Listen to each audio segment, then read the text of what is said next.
Saya mau berbicara konteks kenyamanan bangsa Indonesia dimulai dari keluarga dulu, dari kita sendiri. Nggak akan mungkin kita semuanya lepas dari ujian, Le. Kamu kemarin bisa menertawakan saya gara-gara saya punya masalah ST, tapi kamu jangan salah. Saya ngomong goblok sekali dia kaya, apalagi kalau saya berdoa.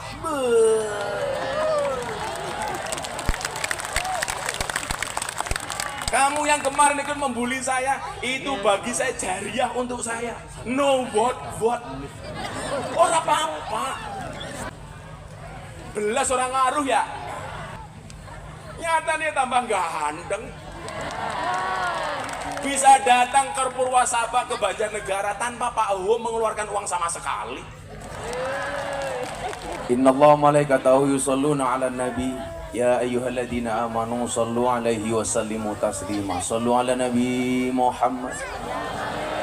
Allahumma sholli salatan kamilatan wa salim salaman taman ala sayyidina Muhammadin alladhi tanhalu bil qadu wa tanfariju bil kurabu wa tuqadha bil hawaiju wa tunalu bihir raghaibu wa husnul khawatimi wa yustasqal ghamamu biwajil karim wa ala alihi wa sahbihi fi kulli lamhatin wa nafasin biadadin kulli ma'lumin lak. Sallu ala nabi Muhammad.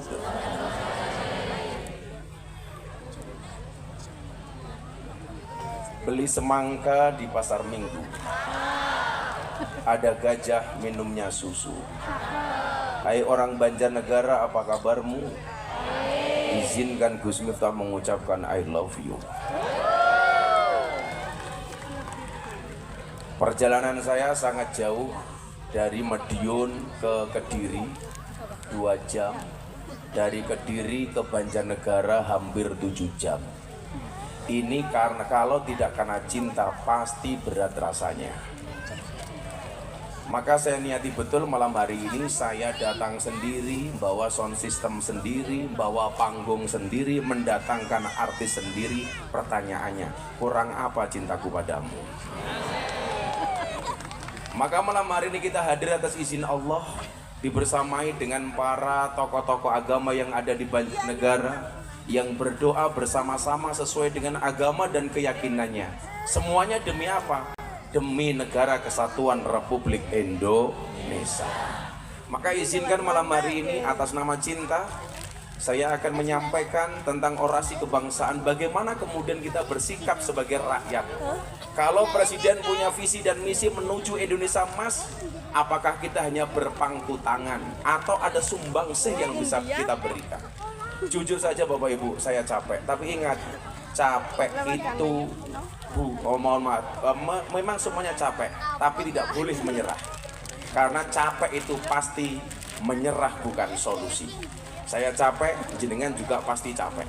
Apalagi tadi sore yang ikut senam, saya lihat dari video ibu-ibu Banjarnegara kalau senam ngeri 1, 2, ger. Ketoknya senam, tapi wetengnya tetap gede. Aku zizik.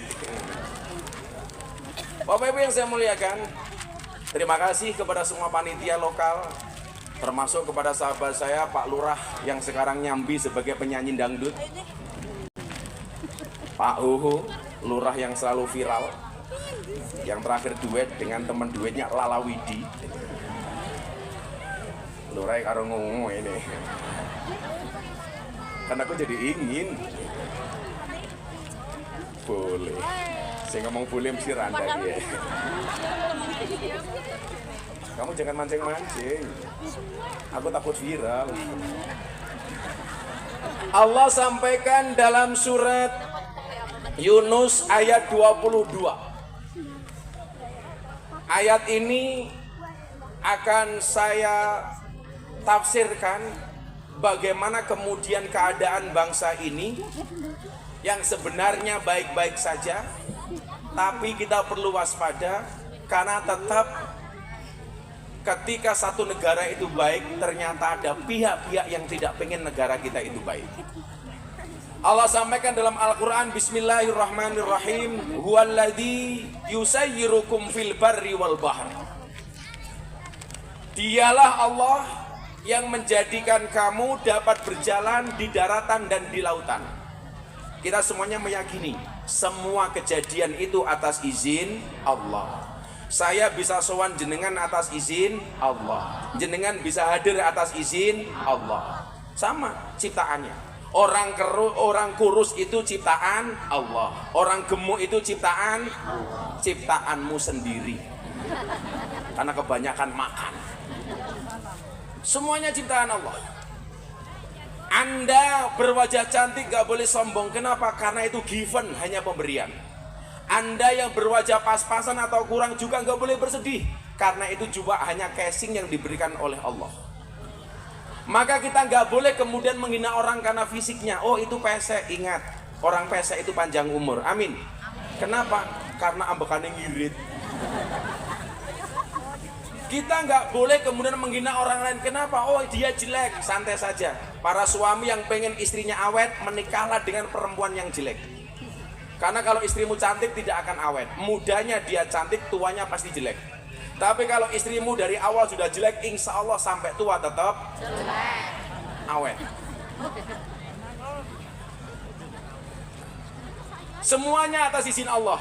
Hatta idza kuntum fil fulki, kata Allah dalam surat Yunus. Sehingga ketika kamu berada dalam kapal kemudian berlayar, ja'at harihun asifun, kemudian datang dia berlayar dengan angin yang baik, dengan gelombang yang baik, tidak ada badai. Yang terjadi kemudian apa? Rihun asifun, mereka kemudian waja'ahumul mauju min kulli makanin wa dhannu annahum uhita bihim. Ketika gelombang datang dengan angin yang baik, mereka bergembira. Ini yang terjadi pada manusia. Kita itu kalau dikasih sesuatu yang menyenangkan, kita senang. Bahkan ketika kita bergembira dan senang, kadang-kadang malah lupa dengan Allah. Orang itu kalau nyaman, biasanya malah lupa dengan Sang Pencipta. Maka kemudian Allah lanjutkan dalam Al-Quran, waja'ahumul mauju min kulli makan, kemudian datang gelombang, datang badai dari segala arah, wa dhannu annahum ukhita bihim, mereka merasa dalam bahaya. Ketika manusia berada dalam bahaya, apa? Da'allaha mukhlishina lahuddin, baru ketika mereka merasa terancam, angkat tangan baru berdoa. Yang disampaikan ayat ini ada dua, Bu. Yang pertama, orang itu kalau lagi senang kadang-kadang malah lupa dengan Allah. Kalau punya uang lupa dengan Allah. Kalau sedang bahagia lupa dengan Allah. Tapi begitu tertimpa dengan musibah baru ingat Allah. Kalau lagi punya duit lupa dengan Allah. Punya utang baru ingat dengan Allah. Keluarganya baik-baik saja, lupa dengan Allah. Begitu ada pelakor, baru ingat dengan Allah. Lagi pacaran, ayam, lupa dengan Allah. Pacarnya dirabi kancane dewek, baru ingat Allah. Ya Allah, jika surat Yusufku tidak mampu menaklukkan hatinya, izinkan kulantunkan surat Yasin sebagai penutup hidupnya. Ini karakter manusia. Kalau lagi tenang, lupa. Kalau lagi susah, ingat. Betul, Bu? Kalau lagi baik-baik saja, oh, seolah-olah kita yang luar biasa. Padahal ingat, hari apes itu nggak ada dalam kalender. Betul? Maka kalau ada orang apes, tolong jangan Anda tertawakan. Karena bisa jadi besok hari di lain hari Anda yang apes. Anda menertawakan saya, cie es teh.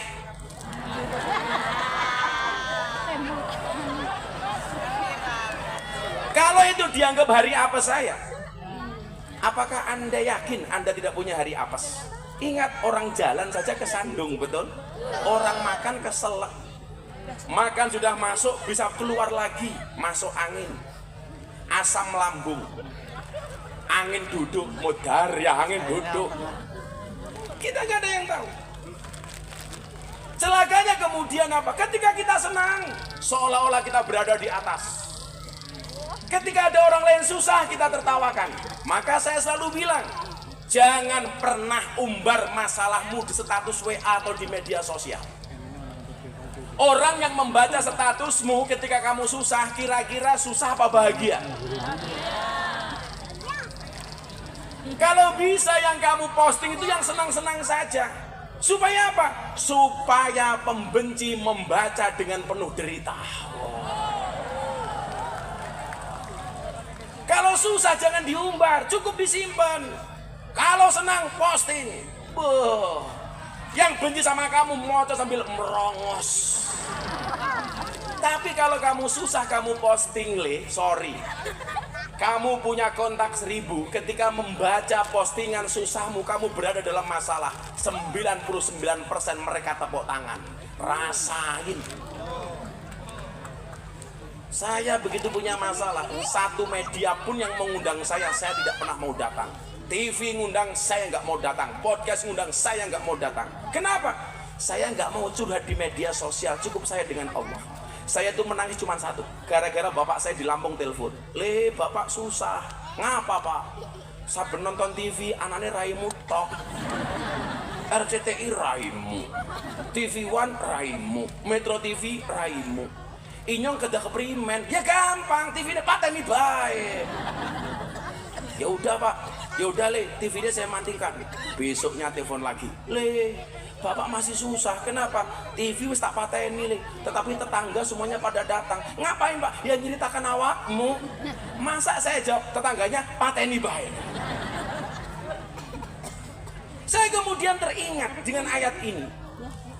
Kita itu nggak bisa menjamin hidup kita baik-baik saja. Kenapa? Karena ya kita ini hanya wayang. Ada dalangnya siapa? Allah. Saya mau berbicara konteks kenyamanan bangsa Indonesia dimulai dari keluarga dulu. Dari kita sendiri. Nggak akan mungkin kita semuanya lepas dari ujian, Kamu kemarin bisa menertawakan saya gara-gara saya punya masalah ST. Tapi kamu jangan salah. Saya ngomong goblok sekali, dia kaya. Apalagi kalau saya berdoa.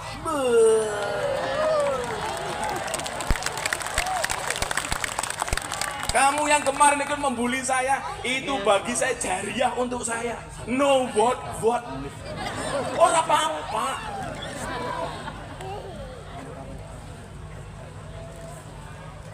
Belas orang ngaruh ya.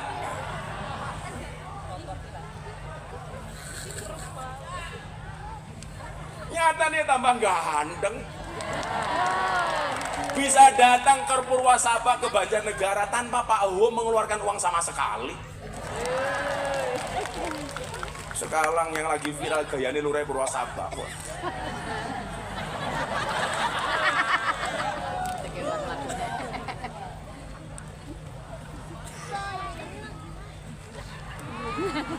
Itu orang yang belum bisa move on.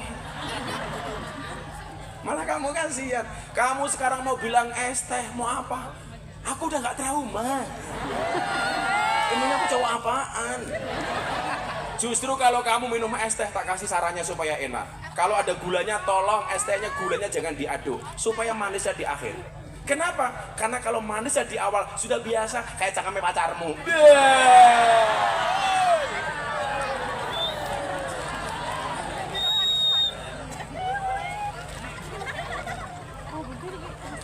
Kok yang ngomong cuma satu, pengalaman dibully se-Indonesia bro. Sehingga kalau sekarang orang curhat sama saya, bah saya dibully sama tetangga saya. Kamu cuma tetangga, gua se-Indonesia men. Saya cerita ya, saya tuh ke Singapura, tes kesehatan saya termasuk psikologi saya. Kira-kira gara-gara saya dibully se-Indonesia itu saya mengalami masalah kejiwaan apa enggak? Saya datang ke Singapura, Bu. Saya tes kesehatan, jantung saya dites super normal. Jelas olahraga saya sering tiap hari. Saya pulang gini malam jam 1 jam 2 masih nge-gym. Saya besok puasa, sorenya masih jalan dan seterusnya. Jantung saya normal, apalagi saya nggak ngerokok. Mbak-mbak kalau pilih suami, seneng yang ngerokok apa tidak? Ibu-ibu kalau pilih menantu, pilih yang ngerokok apa tidak? Inyonge. Oh, sorry saya tidak ngerokok, Bu. Saya tes gula, aman. Gula itu 7 itu pra diabetes 7 ke atas, diabetes. Saya hanya 5,1. Hati-hati. Seorang laki-laki walaupun uangnya banyak sampai kena penyakit gula, istrinya mubadir. Kalau nggak punya penyakit gula, ibarat mic seperti ini, Bu. Tapi kalau kena penyakit gula, sorry. Mic viral maning.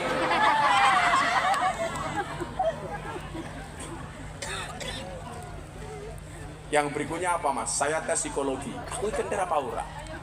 Diwene pertanyaan 200 suruh jawab. Akhirnya 2 jam saya kerjakan. Pertanyaannya apa saya jawab. Sehari kemudian saya dipanggil sama dokter. Mr. Miftah come here di Singapura. Mr. Miftah come here.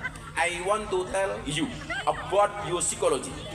Alah kayaknya mantu-mantu kayak paham-paham ayo. Yes, dugleng.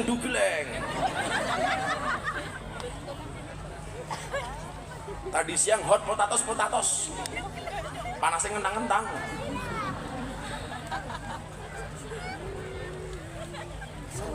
Saya dikasih tahu. Dokter bilang apa sama saya, Mbak? Mr. Miftah. Iki apa maning ya? Mau ngasih tangtung. Mas Pulung tolong B-nya jangan dibayar. Saya dikasih tahu mental saya. Dia tanya begini sama saya. Gus, Anda itu nggak pernah punya masalah ya? Kenapa dok? Tingkat stres Anda itu kecil sekali.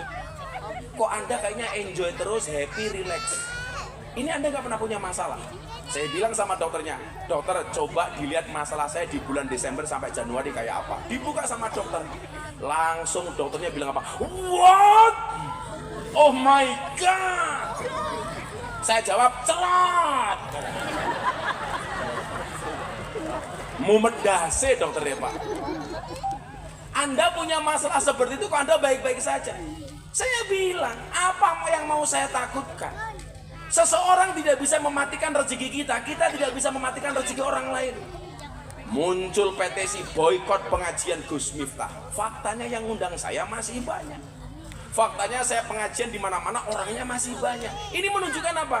Anda hadir bukan karena saya, tapi karena dihadirkan oleh Allah Subhanahu wa Ta'ala. Nggak bisa. Anda jangan percaya kemudian rezeki kita itu dimatikan oleh orang lain, atau kita bisa mematikan rezeki orang lain. Saya kasih contoh. Ibu saya dulu itu jualan marning. Tahu marning? Untuk membantu bapak saya seorang naib kiai kampung, ibu saya bikin marning. Marningnya enak, jual laris. Tetangganya tanya, Bu, resepnya apa marningnya? Pembantunya ibu saya mengatakan begini, Bu, jangan dikasih tahu resepnya. Kalau dia tahu resepnya, nanti dia potensi ikut jualan seperti ibu. Apa kata ibu saya? Enggak apa-apa, saya kasih resepnya. Ketika orangnya pergi beneran, ikut buat marning kayak ibu saya. Ketika yang rewangi ibu saya protes, itu kan Bu, usaha ibu jualan marning dicontoh oleh tetangga. Apa jawaban ibu saya? Santai saja Mbak. Apa kata ibu? Usaha bisa dicontoh, rezeki nggak bisa dicontoh. Bahasa saya apa? Strategi bisa dikopi, rezeki nggak bisa dipaster. Orang sekarang ikut-ikutan saya ngaji di lokalisasi, ngaji di klub malam. Ya rezekinya beda. Kalau inongan wis biasa karo LC. Yang kerjanya di karaoke, katalog dibuka, oke. Apakah rezekinya sama? Beda. Kita berangkat ke laut, sama-sama bawa pancing. Lautnya sama, pancingnya sama, umpannya sama. Kira-kira ikannya sama? Enggak. Pulang apakah membawa ikan yang sama? Enggak. Sama-sama berangkat ke pasar, jualannya sama, pasarnya sama, rezekinya sama? Enggak. Duduk di sini sama. Nanti ada tanya jawab dengan saya. Yang tanya saya kasih uang. Apakah rezekinya sama? Tidak. Gak bisa. Makanya kenapa kemudian kita selalu saja disibukkan dengan pertengkaran, dengan permusuhan. Sama halnya bangsa ini. Pak Prabowo itu belum setahun jadi presiden. Di demo macam-macam. Padahal apa? Orang yang ikhtiar membangun bangsa ini supaya baik. Program-program, janji-janji kampanye mulai ditunaikan.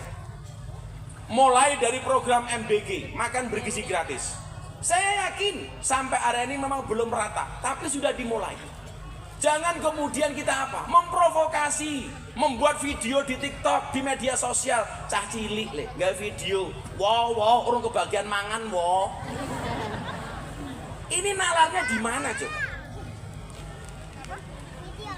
Nalarnya di mana?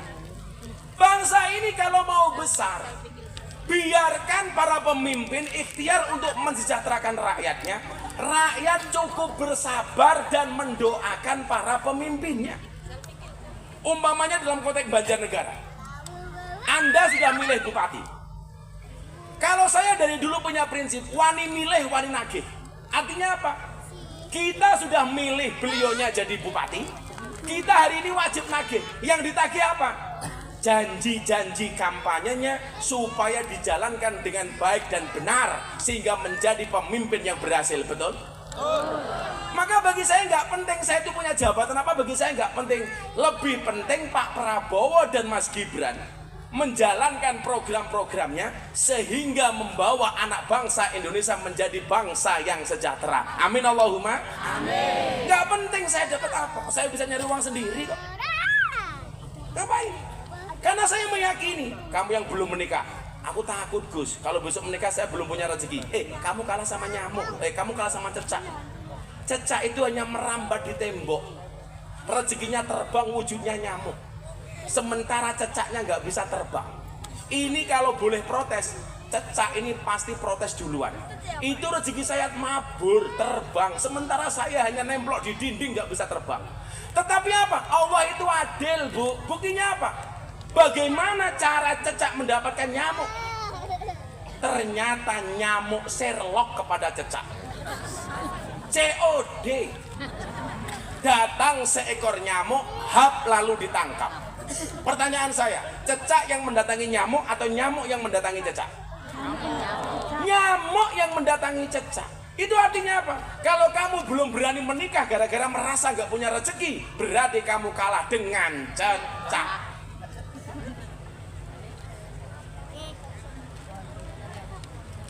Jomblo-jomblo ke, rumah kan lagi ya. Ndang rapi, orang mau pacaran baik. Ngalor itu boncengan, mulai meteng.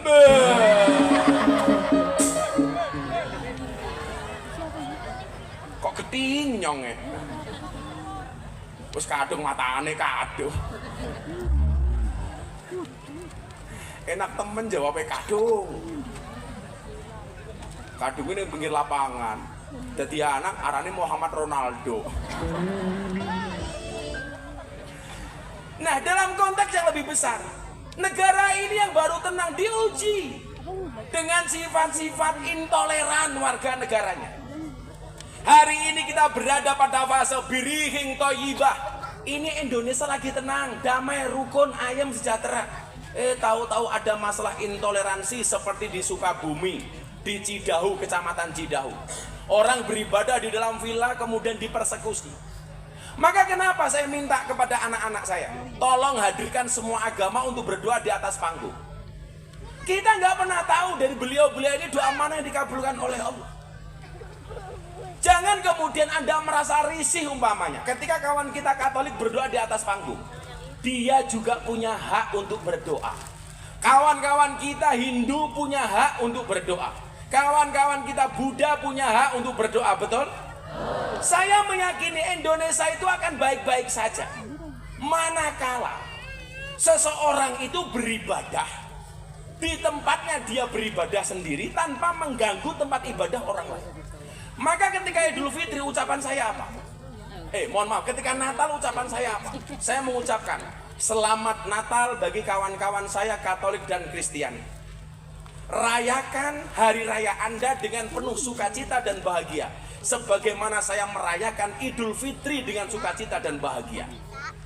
Saya akan berangkat ke masjid, silahkan Anda berangkat ke gereja. Kita mungkin berbeda, tetapi sama-sama anak bangsa Indonesia. Begitu saya mengucapkan selamat Natal, orang bilang, Miftah jadi Kristen gara-gara mengucapkan selamat Natal. Yang bilang siapa? Tanggal 10 November saya mengucapkan hari pahlawan. Saya nggak jadi Avenger. Saya mengucapkan hari ibu. Saya nggak jadi ibu.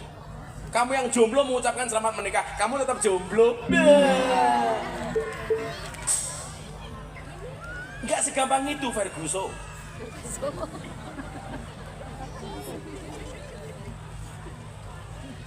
Saya kasih tahu ya, tolong bedakan tempat ibadah sama tempat yang di dalamnya ada kegiatan ibadah. Kalau tempat ibadah seperti masjid, gereja, pura, itu ada peraturan SKB 3 menteri. Itu artinya apa? Kalau membangun gereja, membangun masjid, lingkungan sekitarnya ini harus memberikan izin. Satu. Tetapi kalau orang sekedar beribadah di suatu tempat, itu tidak berpatokan dengan SKB 3 menteri. Contoh, kamu sholat di rumah, itu tidak perlu minta izin tetangganya. Kamu yasinan di rumah, itu tidak perlu minta izin tetangganya. Kamu ada sholawatan di rumah, silahkan. Sama halnya kawan kita Kristen, dia sembahyangan di rumahnya sendiri, itu tidak kena harus izin kepada tetangganya. Makanya saya terusik. Satu keluarga di Bogor merayakan Natal di rumahnya dengan sembahyangan. Digeruduk, alasannya apa? Rumahnya tidak ada izin untuk melaksanakan ibadah. Dari mana orang beribadah di rumahnya sendiri harus pakai izin? Kalau harus pakai izin, berarti kamu besok tahlilan harus pakai izin. Kita jangan menang-menangan, mentang-mentang kita mayoritas. Saya boleh, kamu nggak boleh. Itu bukan Indonesia. Kalau saya boleh, kamu juga boleh. Kamu boleh, saya juga boleh. Itulah Bhinneka Tunggal Ika. Sehingga nggak ada bedanya orang Jawa kayak saya, orang Ngapak kayak jenengan, orang Sunda, orang Madura, orang Batak, semuanya sama. Salah satu bahasa yang saya cintai, Bu, saya tuh seneng dengan ngomong bahasa Ngapak. Ya orang Ngapak orang kepenak. Saya dulu punya murid namanya almarhum Ki Ento Susmono. Itu yang ngajari saya bahasa Ngapak. Dalang kondang Saka Tegal. Hanya beda Wonosobo dengan Banjarnegara. Hebatnya Indonesia apa? Beda sedikit saja, bahasanya sudah beda. Wonosobo Jawa, Banjarnegara Ngapak Diyut. Ngomongnya blukuduk kayak gitu. Keren. Ngapak, bro. Pak Uhu datang ke pondok. Masuk pondok ada gapura. Pak Uhu bilang, arane mancing dalam Gus Miftah kiye ana gapura, arane gapura sugeng teka. Saya mikir gapura sugeng teka itu apa? Ternyata gapura selamat datang. Bahasa ngapa ke sugeng teka?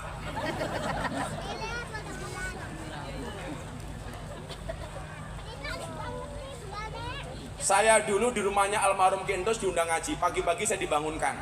Gus Kiek, isuk-isuk ngobori cocot. Lenyongnya mikir ya, apa Kiek ngobori cocot? Ternyata udut. Kalau bahasa Kebumen ngomprongi congor, keprimen maning. Ini keindahan. Dari segi bahasa kita bisa beda, dari segi suku kita bisa beda, dari segi agama kita juga bisa beda. Nah, dalam konteks Pancasila semuanya punya hak yang sama. Yang Muslim silakan berangkat ke masjid tanpa diganggu. Yang Kristen Katolik silakan berangkat ke gereja tanpa diganggu. Yang Hindu silakan berangkat ke pura tanpa harus diganggu, tanpa harus intervensi kepada ibadah agamanya orang lain. Lucunya apa? Kita itu nggak taat dengan agamanya sendiri, kadang-kadang justru intervensi dengan agamanya orang lain. Wes ora tau sholat, ora tau ning masjid, anak mau ke gereja kok kemudian kita susah. Makanya coba sekali-kali Anda main ke pondok saya. Bulan depan ini kebetulan ulang tahun pondok saya. Tanggal 2 saya mujahadah. Vokalis hadroh top-top semuanya tak undang bersama Mas Gibran Wakil Presiden. Tanggal 3 pagi saya jalan sehat. Saya kasih hadiah 5 motor baru. Tanggal 4 saya ada event anak CB, anak King, anak Vespa. saya mau acara, ada Mas Charlie dan lain-lain. Tanggal 5 puncak acaranya, saya bikin konser seperti ini di lapangan yang di sampingnya ada gereja Katolik. Yang ngisi siapa? Ada Denny Caknan, ada Tim X, ada Pak Deddy Mulyadi. Coba sekali-kali Anda datang, ada Tim X macam-macam gitu. Lah, panitianya siapa? Muda-mudi Katolik. Ada gereja, anak-anak Katolik saya ajak, ayo kamu ikut bantu acara pondok. Jalan sehat, orang-orang Katolik Kristen semuanya ikut. Selatan rumah saya, rumahnya pengurus gereja, pendeta. Utara rumah saya kuburan. Dan Anda tahu, seumur hidup saya tidak pernah bertengkar dengan tetangga selatan saya.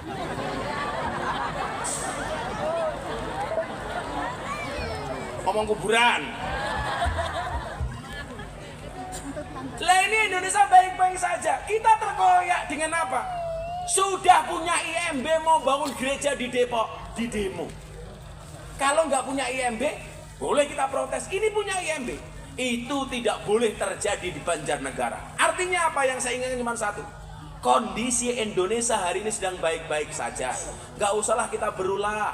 Berikan kesempatan kepada pemerintah untuk bekerja. Kita bersabar. Sumpah mana belum kebagian BLT, sabar. Kamu belum kebagian BLT, marahnya sama siapa? Lurah hoho. Yo inyong ora kebagian BLT ya. Wong sing BLT didum dulure dewek. Kamu suudon seperti itu. Emangnya jadi lurah itu gampang. Hoho iki gajine piro? Karena gajinya kecil, nyambi YouTubean nyanyi karo lalawidi. Buka titik.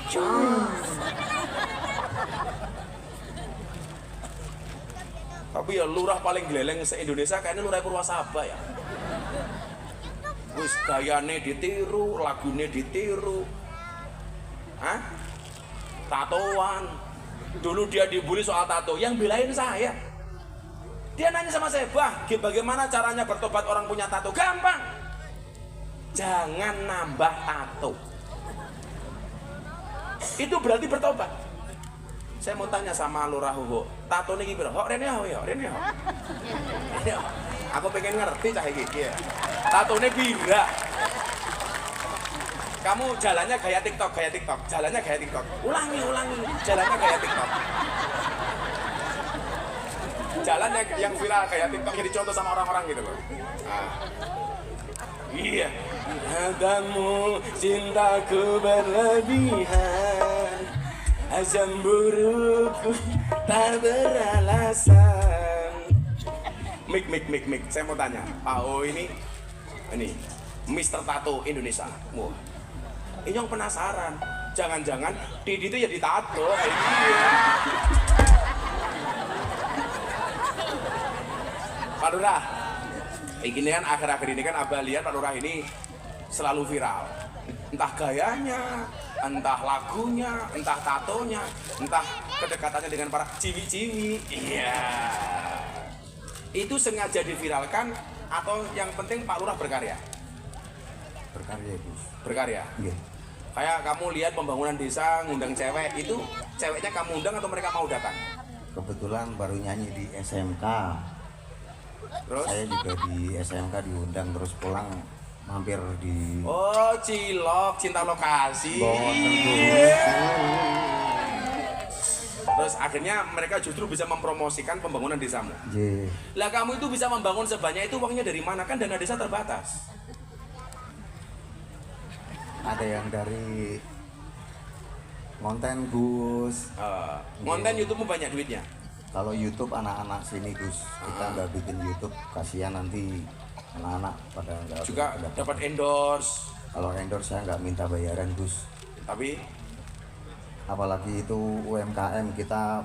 Oh kalau UMKM jangan. Nggih, dari warga manapun kita nggak pernah minta bayar. Terus usaha desa apa yang kamu lakukan di Purwasaba? Peternakan ayam. Peternakan ayam. Nggih, dengan ayam sapi. Telur apa ayam potong? Petelur. Saya dulu di pondok itu ngurusi ayam telur 20.000 zaman mondok. Jadi yang lain ngaji saya ngurusi ayam, yang lain ngaji saya makani ayam, yang lain ngaji saya ambil telurnya ayam, yang lain ngaji saya nimpali telek ayam. Makanya dulu saya pernah dibilang dasar Gus telek. Oh tapi saya seneng karena telek itu sakti. Buktinya apa? Nggak ada orang berani nginjak-nginjak telek. Sakti. Bahkan Pak Wong minta nginjak telek langsung dingilang. Aduh telek pimen kayak gitu. Itu hasilnya banyak. termasuk untuk bangun-bangun jalan itu. Iya. Jalannya mulus itu. Iya. Jadi mulusnya jalanku semulus pahamu. Iya. Neng aku. Saya sekarang mau tanya. Kalau di total jumlah tato ini beda. Penuh Gus, cuma Makanya dua kira-kira berapa motif, berapa tempat? Rolik apa? Ya lebih. Deleng bokongnya kayak ngapa? Oh iya ada tatonya. Semuanya di bokong juga ada tatonya. di bokong enggak.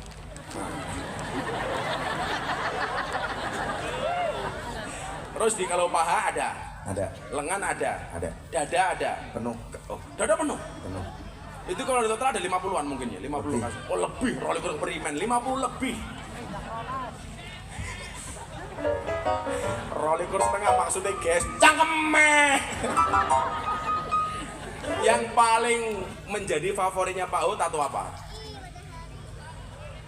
Kok tato cecek matane? Anak jamaah nyong wadon, dadane ditato cecek. Begitu meteng, kan badannya melar ya, jadi boyo kayak gini.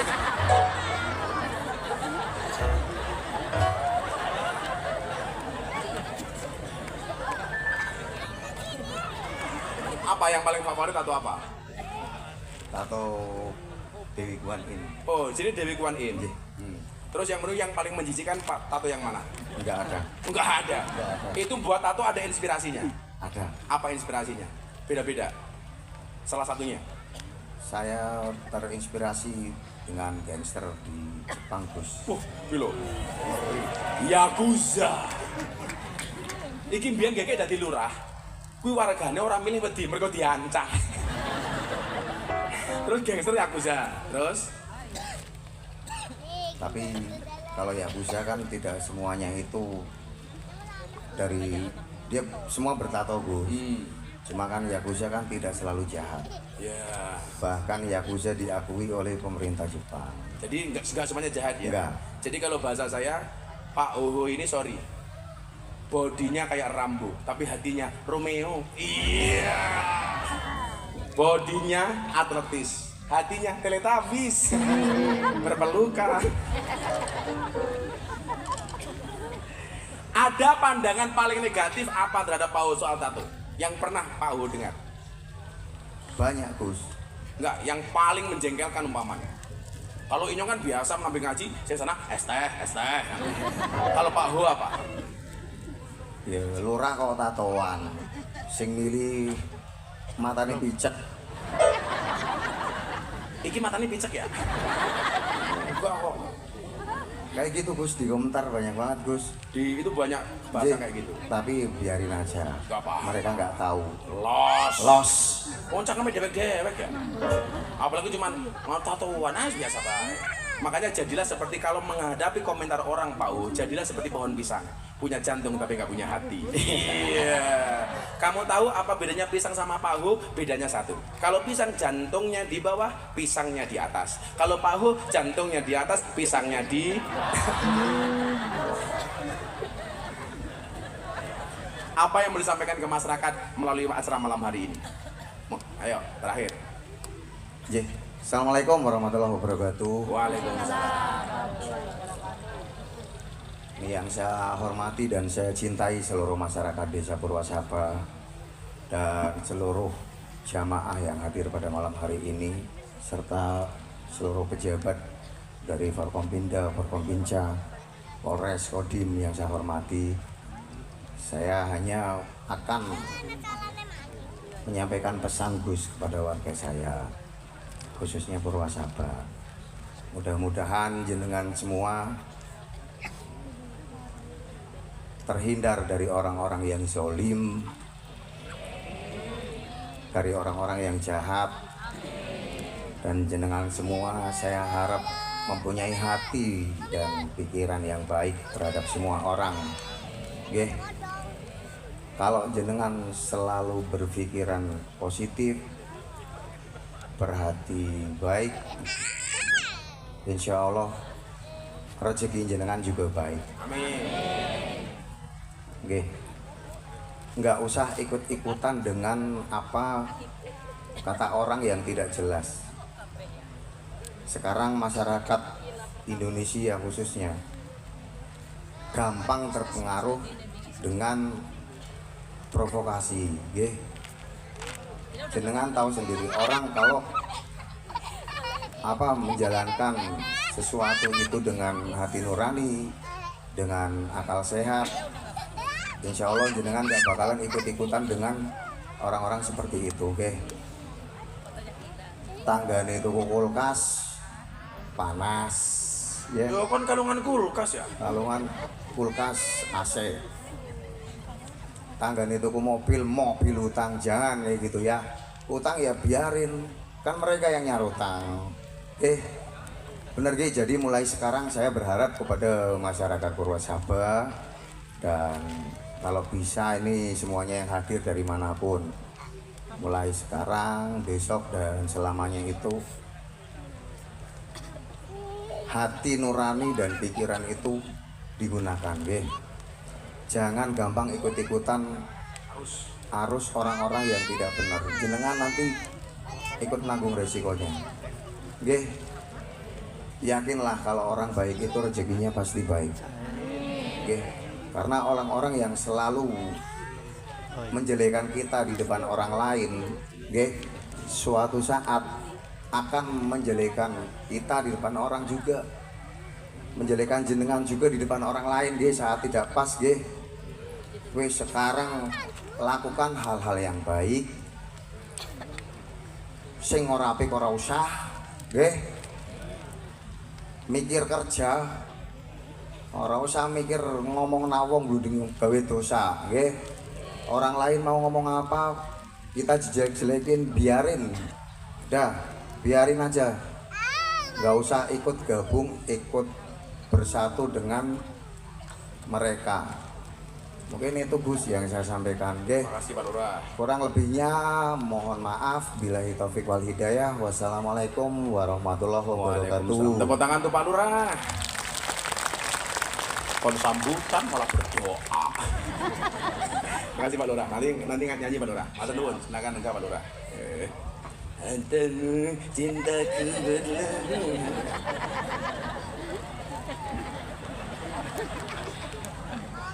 Alah, dulur Lurah kok lucu temen ya. Jadi ketenangan, kenyamanan hari ini yang kita rasakan nggak usah diganggu dengan perilaku-perilaku yang tidak bertanggung jawab. Kita itu kadang-kadang punya masalah bukan disebabkan oleh orang lain, tapi karena diri kita sendiri. Hidupnya sudah nyaman, sudah punya motor, pengen naik mobil, utang pinjol. Pinjol nggak terima, judol. Akhirnya apa? Selalu saja kita membanding-bandingkan gaya hidup kita dengan gaya hidup orang lain. Nggak perlu. Tadi dibilang Pak Oho, tetangganya beli mobil, kita ikut-ikutan naik mobil, ambulan. Tetangganya beli rumah, kita juga masuk rumah sakit. Tetangganya beli tanah, kita juga beli tanah, kuburan. Ya modal.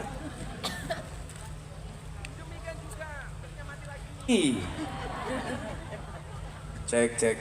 Demikian juga kalau kita berpunya ya biasa-biasa saja, dirasani orang itu biasa. Kan saya selalu bilang, apa bedanya tinggal di desa sama tinggal di kota? Bedanya satu, kalau tinggal di kota harus kandel dompetnya, tinggal di Purwasaba harus kandel kupingnya.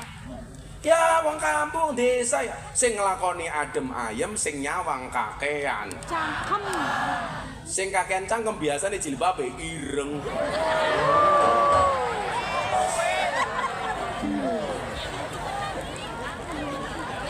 Yang jilbabnya coklat insya Allah lebih parah. Oke, kita tanya jawab. Pinjam mic, aku minta tisu dong. Tanya jawab. Ada yang mau bertanya soal kebangsaan atau punya usul apa untuk Pak Presiden? Nanti kalau saya ketemu Presiden di Jakarta akan saya sampaikan. Ayo, mana yang mau tanya? Mas Bulung yang nunjuk. Ini, Mbak.